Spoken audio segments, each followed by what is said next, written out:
साहेबंदगी सतनाम।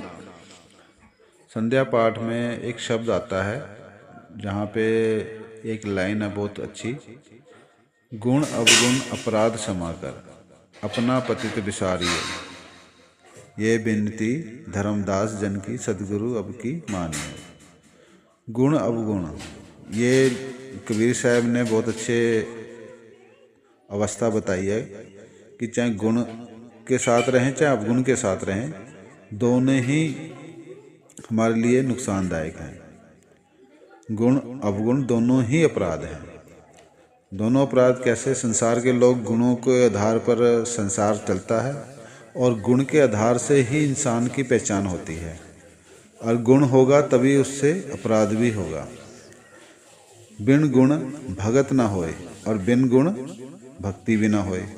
अगर गुण के आधार से ही भक्ति होती है, अगर गुण है तो उसको होमे भी हो जाती है। इसी विषय पर सदगुरु कबीर साहब ने ये ज्ञान दिया है संसार में कि संभल के इस अवस्था को अपना जीवन में उतारना चाहिए।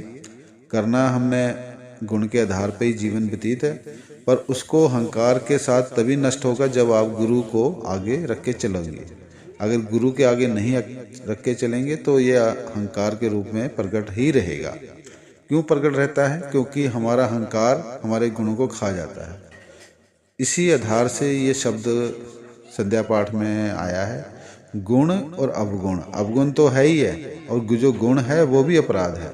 अगर अच्छा हम काम करने जाते हैं तो उसके पीछे हमारा क्लेश भी खड़ा हो जाता है, और जो लोग ज़्यादा अच्छाई करते हैं तो वो खुद ही कहने लग जाते हैं कि अच्छाई करने का कोई फ़ायदा नहीं है, लाभ नहीं है, क्योंकि संसार में जो भी करते हैं उसके विपरीत में बुराई होनी है। तो तीन लोक में किसी भी प्रकार से शांति नहीं मिल रही है। तो जो अवस्था हमारी मूल अवस्था थी, जो सदगुरु के घर पे थे, हम अमरलोक में थे, वो क्या था? वहाँ पे ना तो गुण है ना ही अवगुण है। इसी कारण की वजह से हम लोग वो जो देश छोड़कर आए हैं, जो तीन लोग में अपना जीवन व्यतीत कर रहे हैं, इसी कारण से कर रहे हैं क्योंकि हमें या तो अवगुण करेंगे या तो गुण करेंगे। तो संसार के लोग गुणों के आधार पर अपना जीवन व्यतीत करते हैं और अवगुण अपने आप ही प्रकट हो जाता है। तो हमें जो भी काम करना है अच्छा ही करना है, अच्छे का ही पल्ला पकड़ के चलना है और अच्छाई को छोड़ना नहीं है। कब भला सबका कर लीजिए, क्योंकि भला करने से क्या होता है? परहेज नहीं करना है।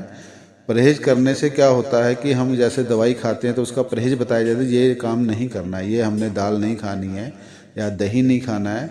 तो डॉक्टर उस बीमारी के अनुसार जब भी कोई परहेज की बात बताता है तो मना कर देता कि हमने ये काम नहीं करना है। तो भला करने का कभी परहेज मत करना, भला करने से खुद का भला होता है। बस ये ज्ञान कबीर साहब ने दिया है। आप अपनी भलाई के साथ रहिए और उसके पीछे फल की इच्छा ना करें। जो दोगे, जो आपने लेना है, जो आपको चाहिए, वही चीज़ का दान देना शुरू कर दो, तो आपके जीवन में अपने आप उसका अनुभव फील होगा।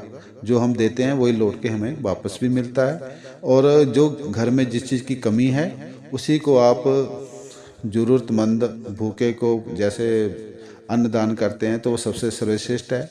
और फिर प्यासे को पानी पिलाने से क्या, तो पानी का दान हो जाता है। तो जिसकी ज़रूरत बनती है उसी आधार से वो काम करेंगे तो वो अधिक लाभदायक होता है। तो इस खास विषय में आज ये सत्संग रखा गया है। तो इस चैनल को सब्सक्राइब करना है और लाइक और शेयर भी करना है। और ये कबीर विज्ञान आश्रम के माध्यम गुरु बैराग साहब से जो ज्ञान मिला है उसके माध्यम से जो भी बात रखी जाती है, तो गुरु को आगे रख के जो उन्होंने हमें ज्ञान दिया है उसी के आधार से ये ज्ञान रखा जाता है। अपनी तरफ से कोई बात नहीं रखी गई है। जो भी वचन मतलब कि संध्या पाठ से लिए है, नाम प्रकाश से लिए, ये हमारे कबीर विज्ञान आश्रम का ग्रंथ है, उसी के माध्यम से ये सत्संग दिया जाता है। और इसको ध्यान से सुने और समझने की कोशिश भी करें। अगर नहीं समझ में आता है तो गुरु के साथ कांटेक्ट में या किसी भाई के साथ कांटेक्ट में हो तो उससे पूछ भी सकते हो। नहीं पूछ सकते हो तो नंबर वगैरह जो है उसके माध्यम से भी अपने सत्संग आपस में भी करना चाहिए और संध्या पाठ भी रोज़ डेली करना चाहिए। यही हमारा गुरु का आदेश भी है और सबके लिए है। जितना समय मिले उतना समय भजन पे भी देना चाहिए। तो जब सुख होगा घर में तभी शांति भी मिलेगी। इसी शांति के साथ ही परमात्मा की प्राप्ति होती है।